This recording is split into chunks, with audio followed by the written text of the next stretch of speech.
ఎందుకింత అసహనం అని అడుగుతా ఉన్నా చంద్రబాబు నాయుడు. ఈరోజు రాష్ట్రంలో ఏ పంటకు గిట్టుబాటు ధర రాని పరిస్థితిలో రైతు ఈరోజు వ్యవసాయం చేస్తూ ఉన్నాడు.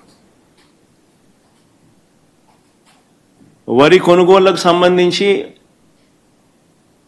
రైతు 300 రూపాయలు తక్కువ రేటుకు ధాన్యం మొన్న అమ్ముకోవాల్సిన పరిస్థితి దళారులకు చంద్రబాబు నాయుడు గారి పుణ్యాన.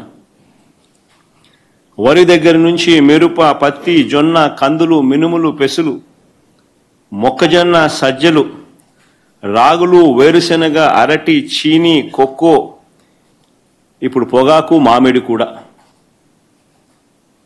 ప్రతి పంట కూడా ఏ పంటకు కనీస మద్దతు ధర రావడంలా రైతులు అష్ట కష్టాలు పడతా ఉన్నారు. ఈ మధ్యకాలంలోనే పల్నాడు జిల్లాలో 2 ఆత్మహత్యలు పొగాకు రైతులకు సంబంధించి పల్నాడు కొండేపిలో జరిగితే 2 రోజుల కిందట పల్నాడులో కూడా చిలకలూరుపేట నియోజకవర్గంలో, వినుకొండ నియోజకవర్గంలో 3, చిలకలూరుపేటలో 2, వినుకొండలో 1, మరో 3 ఆత్మహత్యలు చేసుకున్న పరిస్థితులు.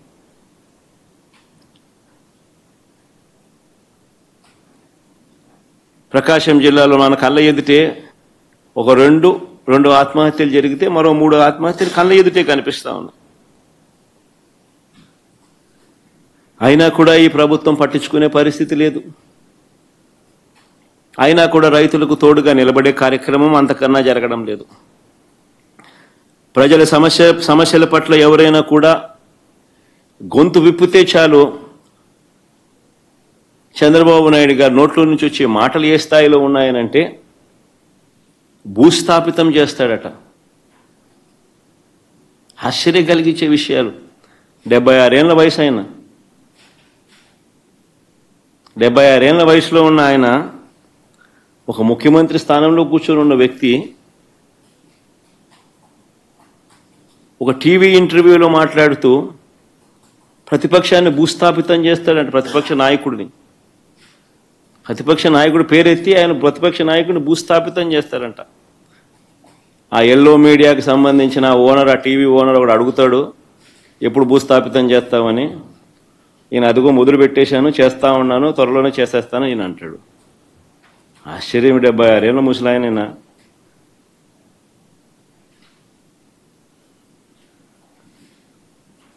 ఈ వయసులో రెడ్ బుక్ రాజ్యాంగ పాలన ఏమిటి, ఈ బెదిరింపులేమిటి, వాడిని తొక్కుతా వీడిని తొక్కుతా అన్న మాటలేమిటి?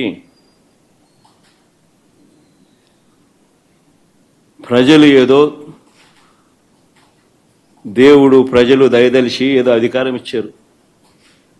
ఇచ్చిన అధికారంతో ప్రజలకు మంచి చేయడానికి పోయి, మంచి చేయాల్సింది పోయి, ఇచ్చిన హామీలను నెరవేర్చాల్సిన బాధ్యతను పక్కన పెట్టి అబద్ధాలతో మోసాలతో పరిపాలన చేస్తూ వాటి గురించి ఎవరైనా ప్రశ్నిస్తే భూస్థాపితం చేస్తాను అనే మాటలు మాట్లాడుతూ ఉన్నాడు ఈ వ్యక్తి.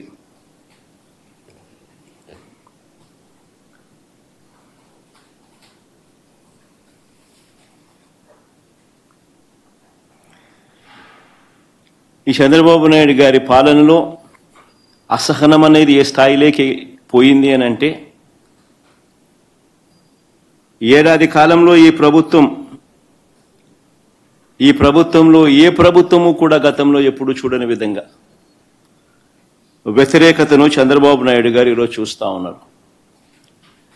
ఇందులో దీని నుంచి డైవర్ట్ చేసేందుకు, ప్రజల సమస్యలు ఎవరైనా గొంతెత్తి విప్పితే ఆ గొంతును నలిపేందుకు ఏడాది కాలంగా మా పార్టీ నాయకులపై చంద్రబాబు నాయుడు గారు పెడతా ఉన్న తప్పుడు కేసులు నిజంగా చూస్తే ఆశ్చర్యం కలిగిస్తాయి. ఎవరు గలం విప్పినా కూడా గలం విప్పకూడదు అనే ఉద్దేశంతో, విప్పనివ్వకూడదు అనే ఉద్దేశంతో తప్పుడు కేసులు పెడతా ఉన్నారు. టాపిక్లు డైవర్ట్ చేస్తూ ఉన్నారు. ఈ తప్పుడు కేసుల సాంప్రదాయాన్ని మరింతగా కొనసాగిస్తూ మొన్న కరెక్ట్గా నా ప్రోగ్రాంకు ముందు రోజున టాపిక్ డైవర్ట్ చేసేందుకు ఉపయోగపడుతుందనే ఉద్దేశం కూడా ఒక కారణం. రెండో కారణం, గొంతు నొక్కాలి ఎవరైనా కూడా తనకు వ్యతిరేకంగా మాట్లాడితే అన్న కారణం రెండోది. చెవిరెడ్డి భాస్కర్ రెడ్డిని అరెస్ట్ చేయడం నిజంగా ఆశ్చర్యం కలిగించే విషయం. అసలు భాస్కర్ని అరెస్ట్ చేసిన తీరుని చూస్తే అసలు ఇంతకుముందు మీరంతా కూడా చూస్తూ ఉన్నారు. సంవత్సరం నుంచి ఏ రోజన్నా కానీ భాస్కర్ పేరు లిక్కర్లో ఎక్కడన్నా కనిపించిందా, వినిపించిందా? ఎవడన్నా విన్నాడా? ఎవడన్నా ఎప్పుడన్నా విన్నాడా?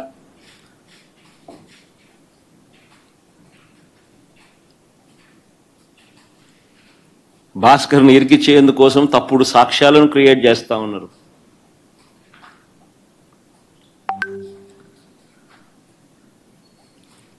ఆశ్చర్యం కలిగించే విషయం ఏంటంటే భాస్కర్ గన్మెన్ను అంటే పోలీస్ కానిస్టేబుల్ను పిలిచి భాస్కర్కు వ్యతిరేకంగా లిక్కర్ స్కామ్ ఏదో ఉంది అని, ఆ లిక్కర్ స్కామ్లో తాను ఏదో ఇన్వాల్వ్ అయి ఉన్నాడని, ఆ లిక్కర్ స్కామ్లో తాను డబ్బులు ఏదో ఉన్నాయని కానిస్టేబుల్తో స్టేట్మెంట్ ఇప్పించుకునే ప్రయత్నం చేస్తే ఆ గన్మెన్ ఆ గన్మెన్ అంటే ఆ కానిస్టేబుల్ ఎవరైతే ఉన్నారో ఆ గన్మెన్ ఆ కానిస్టేబుల్ ఇలాంటి తప్పుడు స్టేట్మెంట్ నేను ఇయ్యలేను అన్నందుకు తనను కొట్టి చిత్రహింసలకు లోను చేస్తే ఆ దెబ్బలు తిన్న కానిస్టేబుల్, సిట్టింగ్ కానిస్టేబుల్, డ్యూటీలో ఉన్న సిట్టింగ్ కానిస్టేబుల్, దెబ్బతిన్న కానిస్టేబుల్ ఏకంగా వీడియో తీసి తనకు తగిలిన దెబ్బలన్నీ చూపిస్తూ ఆ దెబ్బలను డిస్ప్లే చేస్తూ జరిగిన సంఘటన తాను చెబుతూ డీజీపీకి లేఖ రాసి గవర్నర్కు ప్రెసిడెంట్ ఆఫ్ ఇండియాకు లేఖలు పంపించినాడు.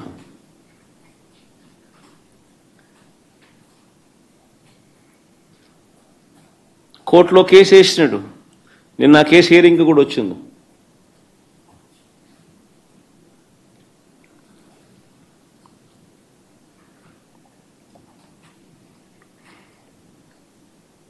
ఆశ్చర్యం కలిగించే విషయం ఇదంతా నిజంగా.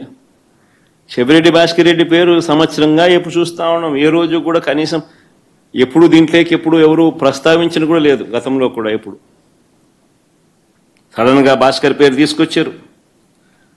ఇప్పుడు సడన్గా భాస్కర్ను ఇరికిచ్చే దానికోసం సడన్గా ఒక కొత్త క్యారెక్టర్ ఇంకొక కానిస్టేబుల్ ఉంది. గిరి అని ఇంకొకరిని తీసుకొచ్చినాడు. అంటే ఒకడు విన్నాడు, ఒకడు వినలా. గిరి అని ఇంకొక కానిస్టేబుల్ తీసుకొచ్చాడు. ఆయనతో గిరి అనే వ్యక్తితో భాస్కర్ మాట్లాడినాడంట. ఆబ్వియస్లీ తన దగ్గర ఉన్న గన్మెన్ ఎవడైనా కూడా మాట్లాడతాడు. ఎక్కడికి పోతున్నావు, వస్తున్నావా, ఎక్కడున్నావు, నువ్వు వస్తున్నావా, ఎప్పుడు వస్తున్నావు, ఏం చేస్తున్నావు, నేను ఇక్కడికి పోతున్నావు, నువ్వు ఎక్కడున్నావు, ఏదో మాట్లాడి ఉంటారేమో. మామూలు సహజంగానే జరుగుతాయి. మన మాదిరి నా మాదిరి ఇంతమంది గన్మెన్ ఉండరు కాబట్టి, ఉండేది ఒకడికో ఇద్దరు ఒకడో ఉంటాడు కాబట్టి, వీళ్ళు ఎక్కడికైనా పోయేటప్పుడు వీఐపీ పోయేటప్పుడు నువ్వు ఏడుండవు స్వామి, నువ్వు వస్తున్నావా, వస్తే ఇద్దరం కలిసిపోదామని చెప్పి మామూలుగా ఎవడైనా మాట్లాడుకుంటారు. నేను ఆశ్చర్యం చెప్పేది ఫోన్లో మాట్లాడిన ఎక్కువసార్లు ఫోన్లో మాట్లాడినారు. అంటే నీ డ్రైవర్తో కానీ నీ ఇంట్లో ఉన్న ఎవరితో ఉన్నా కానీ నువ్వు ఎక్కువసార్లు మాట్లాడితే చాలు. ఆ మనిషిని పిలుచుకొని రావడం, ఆ మనిషితో ప్రలోభాలు పెట్టడం, ఆ మనిషిని లేదా భయపెట్టడం, ఆ మనిషితో తప్పుడు స్టేట్మెంట్లు నీ ఇష్టం వచ్చినట్టుగా ఇప్పించడం, ఆ ఇప్పించిన స్టేట్మెంట్ ఆధారంగా ఈయనను అరెస్ట్ చేయడం. నిజంగా ఏం జరుగుతూ ఉంది ఇది?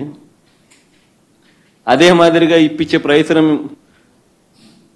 ఇంకొక కానిస్టేబుల్ మీద కూడా చేస్తే, ఇంకొక కానిస్టేబుల్ ఇష్టపడకపోతే ఆ మనిషిని కొట్టే స్థాయిలోకి వెళ్ళిపోతే ఆ మనిషి ఏకంగా వీడియో తీసి జరిగిందంత చెప్పి వీడియోను లెటర్ను ఏకంగా డీజీపీకి నుంచి ప్రెసిడెంట్ ఆఫ్ ది కంట్రీకి గవర్నర్కు లేఖ రాసి కోర్టులో కేసు వేసినాడు. అంటే ఈ మాదిరిగా ఇరికియాలనుకుంటే ఎవరు తట్టుకోగలుగుతారు? ఎవరినైనా ఇరికిచ్చేసేయచ్చు. Where is the end for it? నిజంగా all what you require is an government employee. ఎవడో నీ గన్మెన్ ఎవడో ఒకటి పట్టుకుంటే చాలు. నెక్స్ట్ చంద్రబాబు నాయుడు దగ్గర, లోకేష్ దగ్గర పనిచేస్తాను గన్మెన్ ఒకటి దొరికితే చాలు. అది ఎట్లా గవర్నమెంట్లో ఎవడు ఉంటే గవర్నమెంట్ కనుక అనుకూలంగా చెప్తారు. అంతే. ఇంకా ఆ మనిషి ఈ మనిషి దగ్గర పనిచేస్తానంటే ఈ మనిషి ఆ మనిషి మీద వ్యతిరేకంగా చెప్పేస్తాడు. ఆ మనిషి ఆటోమేటిక్లీ ఆ మనిషి మీద ఇష్టం వచ్చిన ఆరోపణ చేసేయచ్చు, మనిషిని ఎత్తుకొని వచ్చి జైల్లో పెట్టేసేయచ్చు. ఏంది నిజంగా భాస్కర్కి జరిగిన పరిస్థితిని కానీ, లేకపోతే ఈ లిక్కర్ కేసులో జరుగుతూ ఉన్న దర్యాప్తు ప్రక్రియ కానీ, ఇవన్నీ కూడా చూస్తే నిజంగా సామాన్యుడు ఎవడు బతకలేడు. ఎవిడెన్సెస్ అనేటివి నువ్వు క్రియేట్ చేస్తూ ఉన్నావు, మ్యానుఫ్యాక్చర్ చేస్తూ ఉన్నావు. హలో, తెలుగు రాజ్యం ఛానల్ చూస్తున్నారా? సామాజిక, రాజకీయ, జీవన చిత్రణే తెలుగు రాజ్యం. అతిశయోక్తులు, అసత్యాలు ఉండవు. రాజకీయ కోణం కాదు, ప్రజా కోణమే కొలబద్ద. తెలుగు రాజ్యం వీక్షణ మీ ఉత్తమ అభిరుచికి నిదర్శనం.